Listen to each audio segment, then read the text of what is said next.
رمضان المبارک قریب آ گیا ہے، لیکن عجیب بات ہے نا کہ رمضان آنے سے قبل بھی لوگ غافل ہو جاتے ہیں. یعنی وہ سارے کام جو رمضان میں نہیں ہونے چاہیے وہ ہوتے ہیں.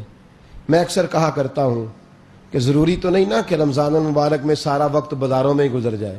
کپڑے رمضان سے پہلے بھی خریدے جا سکتے ہیں، رمضان سے پہلے سلوائے بھی جا سکتے ہیں، جوتے رمضان سے پہلے بھی آ سکتے ہیں. مطلب سارا رمضان کیا اسی کام؟ آپ حیران ہوں گے کہ کپڑوں والا بھی نمازیں کم پڑھتا ہے، وہ کہتا ہے راشین دنوں میں ہے، اور کریانے والا بھی کہتا ہے راشین دنوں میں ہے، اور کولڈ ڈرنک بیچنے والا بھی کہتا ہے راشین ہی دنوں میں ہے، اور درزی بھی کہتا ہے میں تو کئی تراویحیں نہیں پڑھ سکتا اس لیے کہ بڑے لوگوں کا کام دینا ہے.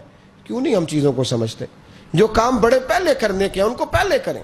یہ تو غافل لوگ ہیں کہ جو وقت دیکھیں نا، اگر خیرات بانٹ رہی ہو تو لینے والا ہی سو جائے، اسے کچھ ملے گا؟ وہ کہے گا جی میں نے تو بڑی دیر کا لنگر کھولا ہوا ہے، تو ہی نہیں آیا. تو رمضان میں تو خدا کی رحمت کا دروازہ کھلتا ہے، لیکن جس کو موقع ہی نہ ملے، جس کا ٹائم ہی بازاروں کی نظر ہو جائے، جو کسی اور چکر میں پڑا رہے، اپنی غفلت کی پٹیاں اتاریں، زندگی غافلوں کی طرح نہ گزاریں.